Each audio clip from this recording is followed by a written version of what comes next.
कहाँ रह गई ये चंदा? अब तक तो इसे आ जाना चाहिए था।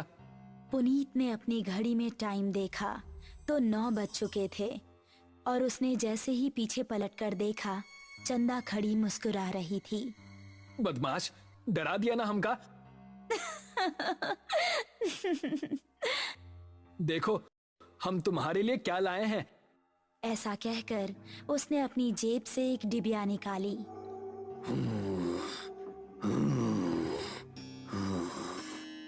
तभी उन दोनों को किसी के सांस लेने की भयानक आवाज सुनाई दी।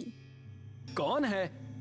ठीक सामने बरगद के पेड़ के नीचे उनको किसी आदमी का अक्स नजर आया।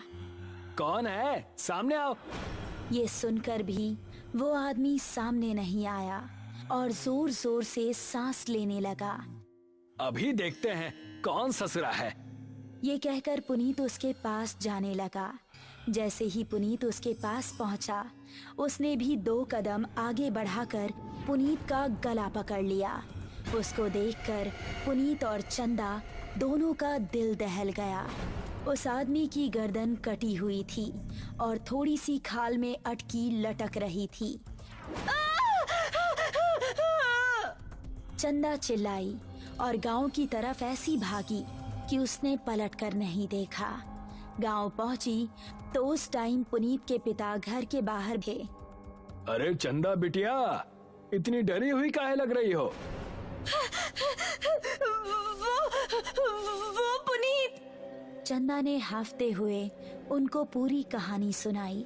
पुनीत के पिता ने अपने साथ कुछ आदमियों को लिया और चंदा उन सभी को लेकर उसी जगह पर पहुंच गई।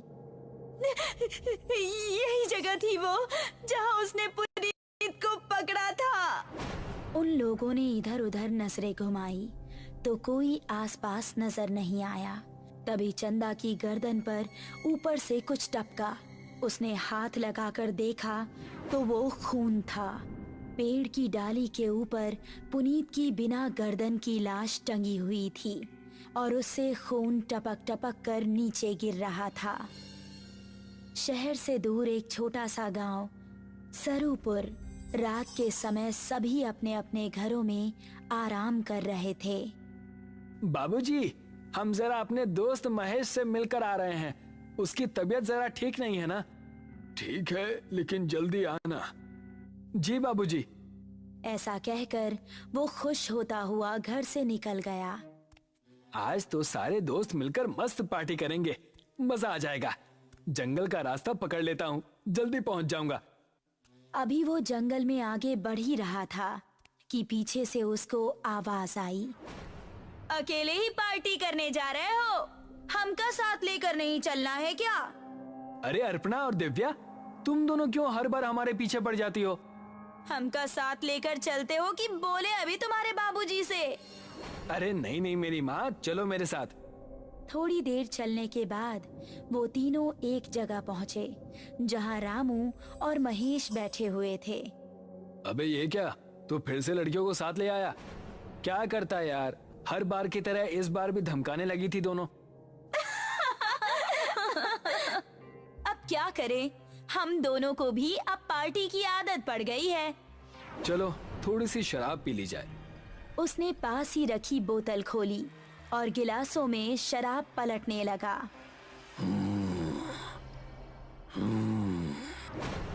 तभी उनको किसी के सांस लेने की आवाज सुनाई दी। उन्होंने देखा तो पांचों के रोंगटे खड़े हो गए। सामने से कठमुंडू चलता हुआ आ रहा था। उन्होंने कदम बढ़ाए ही थे कि तभी कठमुंडू ने दिव्या को पीछे से पकड़ लिया। उसने दिव्या को इतनी जोर से कसा कि उसके मुंह से खून निकल गया। बाकी चारों अब बेहद डर गए और वहां से भाग निकले। दिव्या उसकी पकड़ में फंसी दर्द से कराह रही थी।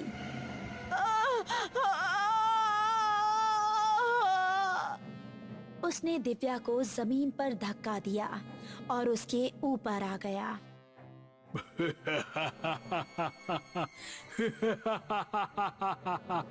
उसने दिव्या के सीने में हाथ डाला और उसके सीने से खून की धारा निकल पड़ी।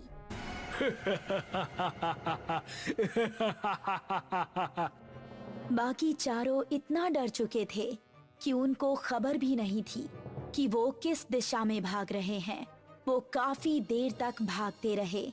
अब अपर्णा की हालत खराब हो चुकी थी। वो आ जाएगा, रुकने का समय नहीं है। ऐसे कब तक भागते रहेंगे? हम जा कहाँ रहे हैं, कोई बताएगा? हम रास्ता भूल चुके हैं, हमें नहीं पता कि गांव किस तरफ है। क्या कह रहे हो तुम? फिर तो हम सबका बचना नामुमकिन है। तभी पेड़ के ऊपर से एक हाथ आया और उसने महेश का गला पकड़ लिया। ये हाथ कठमुंडू का ही था। राकेश ने महेश का पैर पकड़कर उसे बचाना चाहा, लेकिन कठमुंडू ने उसको पूरी तरह से ऊपर खींच लिया और वो तीनों चिल्लाते हुए वहाँ से भाग निकले। वो देखो, सामने वो घर, उसके अंदर चलते हैं। वो तीनों एक घर के अंदर घुस गए और राकेश ने जल्दी से दरवाजा बंद कर दिया। तभी कोई जोर जोर से दरवाजा पीटने लगा। तीनों का शरीर इस समय बुरी तरह से कांप रहा था। दरवाजे की धम धम उनके दिल को दहला रही थी। तभी खिड़की से कठमुंडू का एक हाथ अंदर आया और उसने अपर्णा का हाथ पकड़ लिया। बचाओ! अगर ये यहाँ है तो दरवाजे पर कौन है? राकेश ने दरवाजा खोला तो सामने गांव के बिरजू काका थे। बिरजू काका जल्दी से अंदर आए। उन्होंने कठमुंडू का हाथ पकड़ा और छुड़ाने लगे। कठमुंडू उनके छूते ही चीखने लगा।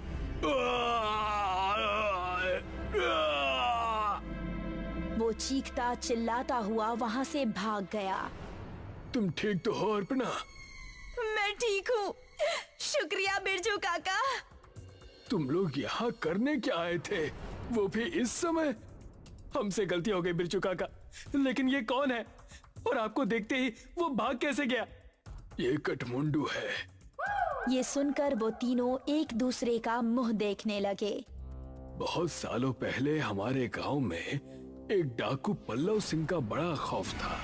गांव में एक बूढ़ी औरत रहती थी जिसका एक ही बेटा था। उसने धूमधाम से अपने बेटे की शादी की। शादी के अगले ही दिन डाकू पल्लव सिंह ने हमला बोल दिया। उसने पति और पत्नी दोनों को मार डाला और सारे गहने लूट लिए। अपने बेटे और बहू को मरता देख बुढ़िया तड़प उठी। पल्लव सिंह, जिस सोने के लिए तूने मेरा परिवार उजाड़ दिया, यही सोना तेरे लिए अभिशाप बन जाएगा। तू कभी नहीं मरेगा, सिर्फ भटकता रहेगा और इस सोने से हमेशा दूर भागेगा। ये सुनते ही पल्लव सिंह हंसता हुआ वहां से चला गया। कुछ दिन बाद पल्लव सिंह के ही एक आदमी ने उस पर हमला कर दिया। वो उसकी जगह सरदार बनना चाहता था, लेकिन पल्लव सिंह तलवार के हमले से भी नहीं मरा। उसकी गर्दन आधी ही कटी और थोड़ी सी खाल में अटक कर रह गई। उसने अपने सभी साथियों को मार गिराया। उसने अपने उंगलियों में जितनी भी सोने की अंगूठियां पहनी थीं, वो गर्म होने लगी और उसके हाथ जलने लगे। बुढ़िया का श्राप अब शुरू हो गया था। उसने सभी अंगूठियां उतार फेंकी और जंगल में भाग गया। तब से अब तक वो जंगल में ही रहता है। मेरे छूने से वो इसलिए भाग गया क्योंकि मेरे हाथ में ये सोने का कड़ा है। ये कहानी सुनकर वो तीनों हैरान रह गए। चलो यहाँ से निकलो, वो फिर से आ सकता है। बिरजू काका को रास्ता पता था, इसलिए वो तीनों उनके पीछे पीछे जा रहे थे। जब वो जंगल की सरहद पर आ पहुंचे थे, तभी कठमुंडू वहां आ गया। उसने अपर्णा का पैर पकड़ लिया।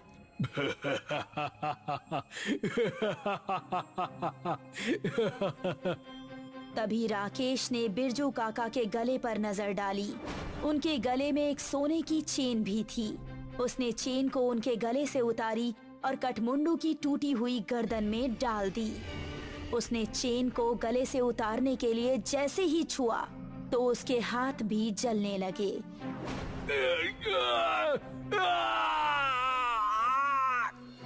वो वहां से भाग निकला। उसके बाद वो चारों गांव के अंदर ही जाकर रुके। जब उनको देख गांव वाले इकट्ठा हुए तो उन्होंने सबको अपने साथ बीती हुई घटना सुनाई। वो दिन था और आज का दिन है। गांव के सभी लोग हमेशा अपने साथ सोने की कोई ना कोई चीज जरूर रखते हैं और अभी भी उनको जंगल में कहीं ना कहीं कठमुंडू नजर आता ही रहता है। बहुत पुरानी बात है। राजपुर गांव में एक बहुत बड़ा तालाब था। उस तालाब के किनारे ही एक बरगद का पेड़ था। गांव की सभी स्त्रियां त्योहारों पर खूब सज धज कर उस पेड़ की पूजा करती थीं। गांव में ये मान्यता थी कि बरगद बाबा सभी की मनोकामना पूरी करते हैं। पूजा में पूड़ी, गुलगुले, हलवा और खीर चढ़ाया करती थीं। उसी पेड़ से कुछ ही दूरी पर एक बांस का झुरमुट था जिसमें एक सिरकटा भूत रहता था। वो सन्नाटा होते ही बांस के झुरमुट से निकलकर आने जाने वाले लोगों को बहुत परेशान करता था। उसके डर की वजह से कोई उधर अकेले नहीं जाता था। अगर गलती से भी कोई चला जाता तो वहाँ बेहोशी की अवस्था में ही पाया जाता। ये गांव की औरतें बरगद के पेड़ की पूजा करती हैं और इतने अच्छे अच्छे पकवान चढ़ाती हैं। मुझे कभी कोई नहीं पूछता। बरगद पर चढ़ाई जाने वाली सारी चीजें देखकर उसे बहुत गुस्सा आता था। उसकी भी इच्छा होती थी कि लोग उसकी भी पूजा करें, लेकिन उसकी हरकतों से सब लोग उस बांस के झुरमुट के पास भटकते भी नहीं थे। एक बार बंसी नाम का एक किसान शहर से एक गाय खरीद कर ला रहा था, परंतु उसे गांव पहुंचते पहुंचते बहुत रात हो गई। अब क्या करूं? वो सिरकटा भूत तो मेरा रास्ता जरूर रोकेगा। आज तो बड़ी अच्छी दावत उड़ाऊंगा मैं। बंसी जैसे ही आगे बढ़ा तभी उसने देखा कि गाय आगे बढ़ नहीं रही है। वो उसको कितना भी हाँकने की कोशिश करता, वो अपनी जगह से टस से मस नहीं हुई, बल्कि थोड़ी थोड़ी देर में वो उछलने लगती। हे भगवान, बड़ी मुश्किल से गाय खरीद कर लाया था। अगर इसे छोड़कर जाता हूँ तो वो सिरकटा भूत इसे भी नहीं छोड़ेगा। तब तक उसने देखा कि गाय घूमकर उस तालाब की तरफ जाने लगी। अरे बाप रे, लगता है वो दुष्ट मेरी गाय को हाँक कर ले जा रहा है। बंसी दौड़ता हुआ अपनी गाय के पीछे पीछे भागने लगा, लेकिन तभी उसे ठोकर लगी और वो मुंह के बल गिर पड़ा। तभी उसे लगा कि किसी की मजबूत बाहों ने उसे सहारा देकर उठा लिया।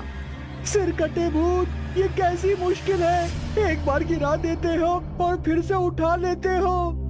बंशी, उठकर अपनी गाय की रस्सी पकड़ो और घर जाओ। उस सिरकटे भूत से तुम्हारी गाय छुड़ाकर मैंने उसे भगा दिया है।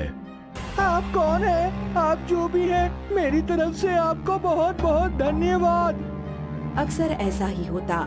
सिरकटा भूत जब भी किसी को परेशान करता, तब एक बूढ़े बाबा आकर उसे बचा लेते। मीना, आज बहुत अच्छी खीर बना लो, चलकर बरगद बाबा को चढ़ा देंगे। मैं भी यही सोच रही थी। हो सकता है बूढ़ा आदमी कहीं बरगद बाबा ही न हो। ऐसे तो उन्हें आज तक किसी ने गांव में नहीं देखा। खीर बनाकर वो दोनों बरगद के नीचे बैठ गए और एक दोने में खीर रखकर चढ़ा दी। हे बरगद बाबा, आपको किसी ने नहीं देखा, लेकिन आपकी अद्भुत शक्तियों की वजह से ही हमारे गांव के लोग रह पा रहे हैं, वरना उस सिरकटे भूत ने तो सबका जीना हराम कर दिया था। तभी अचानक बांस के झुरमुट में थोड़ी हलचल सी हुई और ऐसा लगा कि बांस के झुरमुट में से कोई और आ रहा है।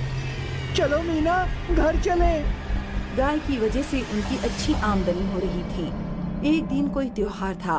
गांव की सारी औरतें खूब पकवान बनाकर बरगद बाबा को चढ़ाने ले गई थीं। बंसी की बेटी मुनिया, जिसकी शादी होने वाली थी, वो भी बरगद के नीचे अपने होने वाले पति की लंबी उम्र की कामना कर रही थी।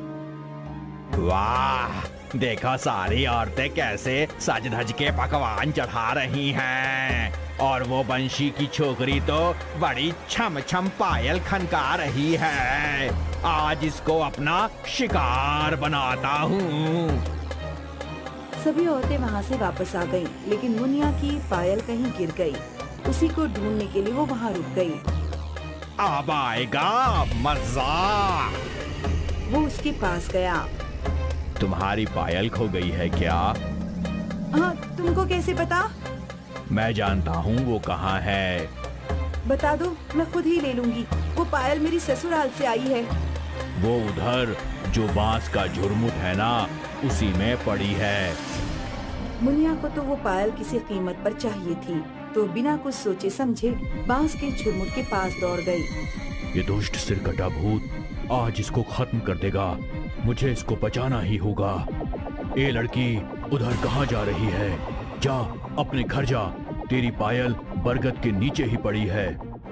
मुनिया को अचानक होश आया कि वो तो सिरकटे भूत के नजदीक जा रही थी। इस समय कोई है भी नहीं। उसने जाकर देखा कि बरगद के नीचे ही उसकी पायल पड़ी थी। पायल उठाकर वो सरपट भागी और घर जाते ही बेहोश हो गई। ये तुमने ठीक नहीं किया बरगद वाले भूत। आया हुआ शिकार तुमने भगा दिया। क्या कर लेगा तू मेरा? हिम्मत है तो सामने आ। तभी सिरकटा भूत नीचे आया।